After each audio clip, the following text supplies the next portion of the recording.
Hello everyone, स्वागत है आपका आपके अपने चैनल हंसराज स्टडी मटेरियल में। फ्रेंड्स, आज से यहाँ हम शुरू कर रहे हैं नंबर सिस्टम।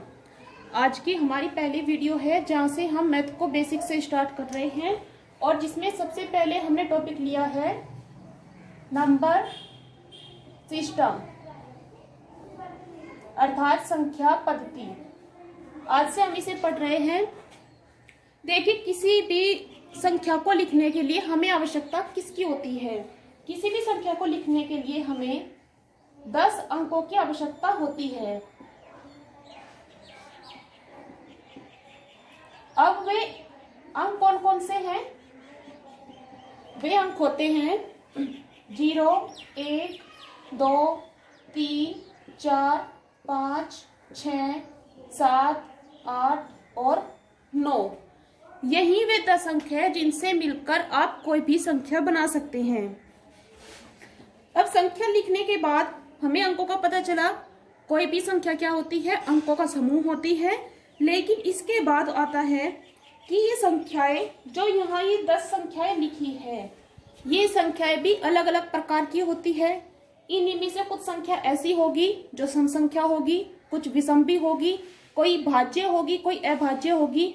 तो वे संख्याएं कैसे, उनका हम पता कर सकते हैं। इसके लिए हमें पढ़ना होगा संख्याओं के प्रकार। तो चलिए सबसे पहले हम पढ़ते हैं संख्याओं के प्रकार। संख्याओं के प्रकार में सबसे पहले हम देखते हैं प्राकृतिक संख्याएं। प्राकृतिक संख्याएं क्या होती है? प्राकृतिक संख्या अर्थात नेचुरल नंबर। प्राकृतिक संख्या इसे कहते हैं नेचुरल नंबर। Natural number. अब प्राकृतिक संख्याएं हम किसे कहते हैं? देखिए, वे संख्याएं जिनका प्रयोग हम वस्तुओं को गिनने के लिए करते हैं। वे सभी संख्याएं जिनका प्रयोग वस्तुओं को गिनने के लिए किया जाता है कहलाती है प्राकृतिक संख्याएं।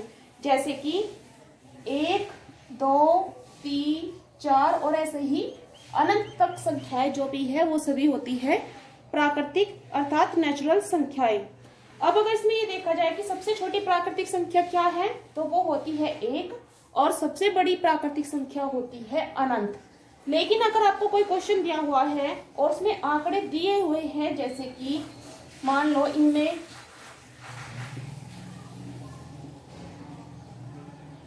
सबसे बड़ी संख्या क्या होगी? जो यहाँ पर दी गई होगी वो ही सबसे बड़ी होगी।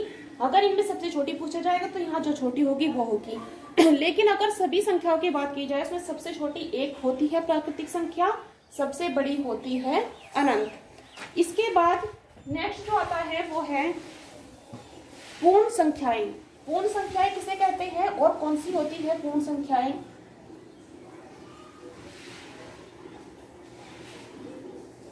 पूर्ण संख्या। पूर्ण संख्या को बोलते हैं होल नंबर। देखिए, हमने अभी आपको प्राकृतिक संख्या बताई है 1 से लेकर अनंत तक। अब अगर हम उस 1 से पहले 0 भी ऐड कर देंगे, 0, 1, 2, 3 और ऐसे ही अनंत तक संख्याएं आ जाएंगी, तो हो जाती है पूर्ण संख्या। अब एक क्वेश्चन यहाँ से बनता है कि 0 हमने प्राकृतिक संख्या में क्यों ऐड नहीं किया? क्योंकि प्राकृतिक संख्या वे होती है जिनका प्रयोग हम वस्तुओं को गिनने में करते हैं।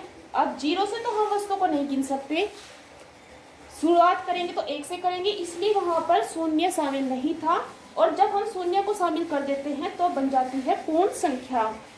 तो सबसे छोटी पूर्ण संख्या 0 है, जबकि सबसे छोटी प्राकृतिक संख्या होती है 1। इसके बाद एक क्वेश्चन यहाँ से ये भी बनता है, बहुत बार एग्जाम में दे दिया जाता है कि सभी पूर्ण संख्याएं प्राकृतिक संख्याएं होती है अथवा नहीं? नहीं, सभी पूर्ण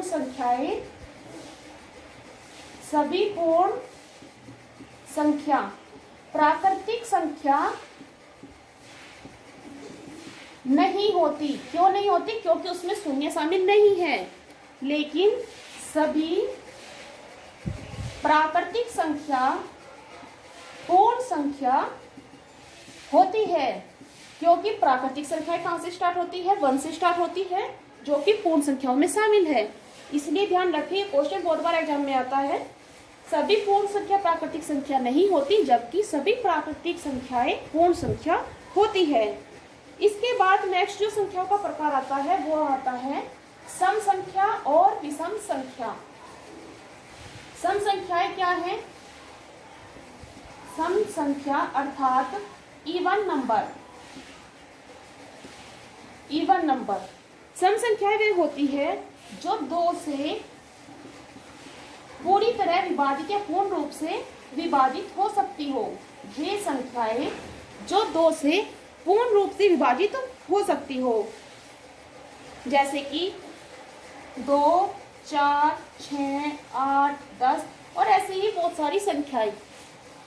केवल इतना ध्यान रखना है, 2 से जो विभाजित हो जाएगी, जैसे कि 2 से 2 को डिवाइड करेंगे, पूरा कटेगा 1 बार, 4 को काटेंगे, ये भी 2 बार, ये भी 3 बार कट जाएगा, 4 बार, 5 बार। तो जो संख्या 2 से पूर्ण रूप से कट जाती हो और शेष न बचता हो, शेष शून्य आएगा, तो वो होती है सम संख्या अर्थात इवन नंबर। अब सबसे छोटी सम संख्या कौन सी है? तो वो होती है 2। नेक्स्ट है विषम संख्याएं, किसे कहेंगे? नेक्स्ट नंबर आता है विषम संख्या अर्थात ओड नंबर। विषम संख्याएं वे होती है जो 2 से पूरी तरह विभाजित न हो, अर्थात जिन संख्याओं को हम 2 से विभाजित नहीं कर सकते वो कहलाती है विषम या ओड नंबर। जैसे कि 1, 3, 5, 7, 11, 13 और ऐसे ही बहुत सारी संख्याएं जो 2 से पूरी तरह से विभाजित न हो, वो होती है विषम संख्या। अब इसके बाद आती है भाज्य और अभाज्य संख्याएं। भाज्य संख्या और अभाज्य। सबसे पहले हम भाज्य संख्या देख लेते हैं, अभाज्य संख्या देखते हैं। अभाज्य संख्या, अभाज्य संख्या को कंपोजिट नंबर भी बोला जाता है, sorry prime number. Prime number. अब अभाज्य संख्याएं कौन सी होंगी? वे संख्याएं जो केवल 1 से तो सभी विभाजित होंगी और स्वयं से। आप बस इतना ध्यान रखना, वे संख्याएं जो अपने अलावा किसी और संख्या से विभाजित ना होती हो उन्हें कहेंगे अभाज्य संख्या, क्योंकि 1 तो हर किसी में आता है। आप 1 को तो छोड़ ही दो, बस इतना ध्यान रखना कि जो केवल स्वयं से विभाजित होगी और अपने अलावा किसी और से विभाजित ना होती हो उन्हें कहेंगे अभाज्य संख्या। जैसे कि 2 को हम किसी और से विभाजित तो नहीं कर सकते, 3, 5, 7, 11। अब यहाँ 9 नहीं आएगा, 9 विषम संख्या है। बहुत बार ये कंफ्यूजन हो जाता है कि जो सम संख्या है वे भाज्य है और जो विषम है वे अभाज्य है, लेकिन यहाँ ध्यान रखना है 9 विषम संख्या तो है लेकिन अभाज्य नहीं है,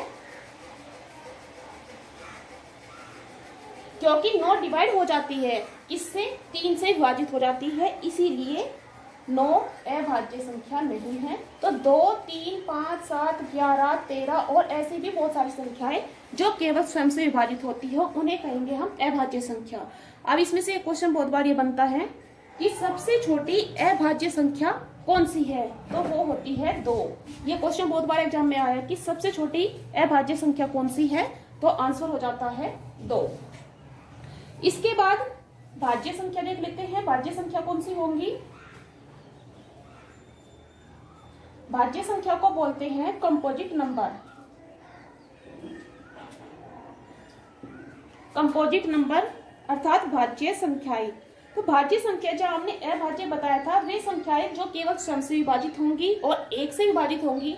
वहीं भाज्य संख्या स्वयं 1 से भी होंगी, स्वयं से भी होंगी और कम से कम किसी एक और संख्या से, कम से कम किसी एक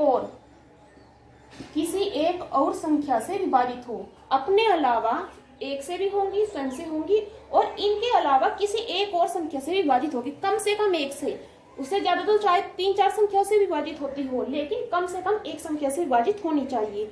जैसे कि एग्जाम्पल के लिए देख लेते हैं, 4, 6, 10, 12, 15। अब आप देखिए चार को हम किससे विभाजित कर सकते हैं? 1 से भी कर सकते हैं, ये स्वयं से तो विभाजित होगी ही, इसके अलावा 4 को हम 2 से भी विभाजित कर सकते हैं। तो अपने अलावा ये कम से कम एक संख्या से तो और विभाजित हो रही है ना। ऐसे ही 6 को 1 से करेंगे, 2 से, 3 से और स्वयं 6 से। 10 को भी ऐसे ही कर लेंगे, 12, 15। तो वे संख्याएं जो अपने अलावा भी किसी और संख्या से विभाजित हो सकती हो उन्हें कहेंगे हम भाज्य संख्या। अब एक क्वेश्चन यहाँ से ये भी बनता है कि सबसे छोटी भाज्य संख्या कौन सी है? सबसे छोटी भाज्य संख्या होती है 4, जबकि अभाज्य संख्या थी 2। चलिए नेक्स्ट देख लेते हैं। नेक्स्ट है परिमेय संख्याएं और अपरिमेय संख्याएं। परिमेय संख्या कौन सी होंगी और अपरिमेय संख्या कौन सी होंगी? परिमेय संख्या अर्थात इसे इंग्लिश में बोलते हैं रेशनल नंबर। रेशनल नंबर वे संख्याएं जिन्हें हम P/Q के रूप में लिख सकते हो, और ध्यान रखना है Q के बराबर 0 नहीं होना चाहिए। वे संख्याएं जिन्हें हम P/Q के रूप में लिख सकते हो और Q बराबर 0 ना हो उन्हें कहेंगे हम परिमेय संख्याएं। जैसे कि कोई भी संख्या ले लीजिए आप जिसे हम P/Q के रूप में लिख सकते हो,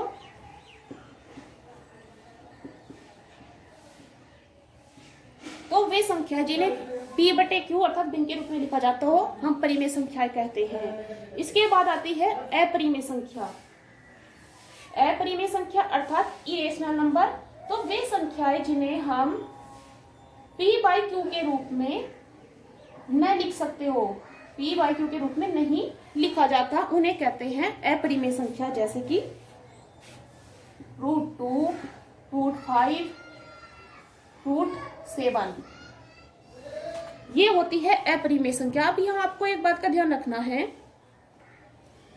एक क्वेश्चन आता है कि पाई और एक होता है 22/7। पाई का मान ये होता है ना 22/7। पाई जो मान है वो होता है अपरिमेय। पाई एक अपरिमेय संख्या है क्योंकि हम इसे P/Q के रूप में नहीं लिख सकते, जबकि 22/7 होता है परिमेय क्योंकि हम इसे P/Q के रूप में लिख सकते हैं। तो ये यहाँ संख्याओं के कुछ प्रकार थे जो हमने यहाँ देखे। जैसे कि प्राकृतिक संख्याएं वे संख्या जिनका प्रयोग हम वस्तुओं को गिनने में करते हैं, जैसे कि 1, 2, 3, 4। पूर्ण संख्या, अगर हम प्राकृतिक संख्याओं में शून्य को शामिल कर ले तो हमें प्राप्त होती है पूर्ण संख्या, जैसे कि 0, 1, 2, 3, 4, 5। उसके बाद हमने पूर्णांक पढ़ा, पूर्णांक रह गया, यहाँ पर एक बार पूर्णांक और देख लेते हैं। हमने प्राकृतिक संख्याएं पढ़ी थी 1, 2, 3, 4 वे सभी संख्याएं और पूर्ण संख्याएं।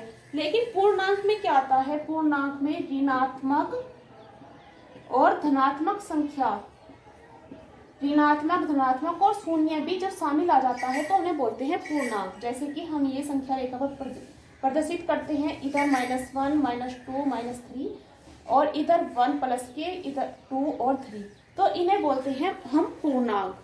एक आता है धन पूर्णांक और ऋण पूर्णांक। तो जो प्राकृतिक संख्याएं होती है, जैसे कि हमने अभी आपको बताया था 1, 2, 3, 4, इनमें धन पूर्णांक कौन सी होंगी?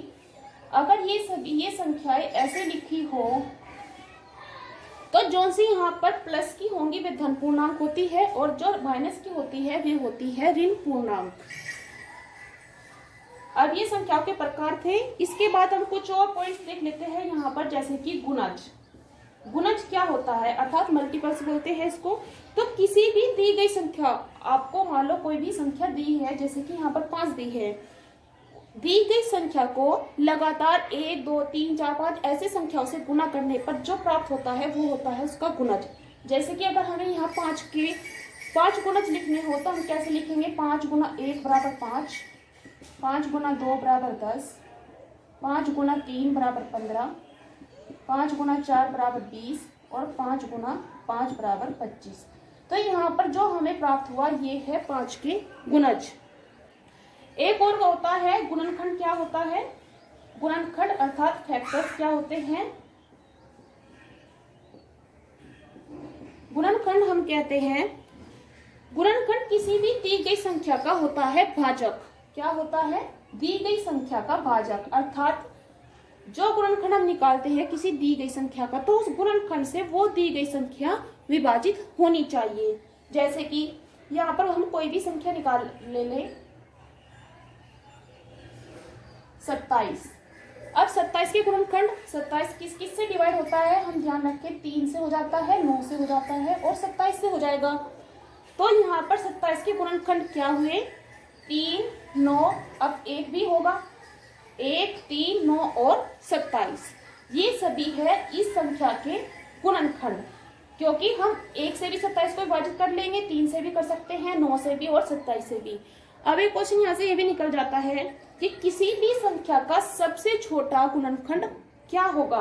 तो सबसे छोटा गुणनखंड हमेशा होता है 1 और सबसे बड़ा गुणनखंड हमेशा स्वयं वही संख्या होती है जो दी गई होती है। एक पॉइंट आता है योगात्मक प्रतिलोम और गुणात्मक प्रतिलोम। योगात्मक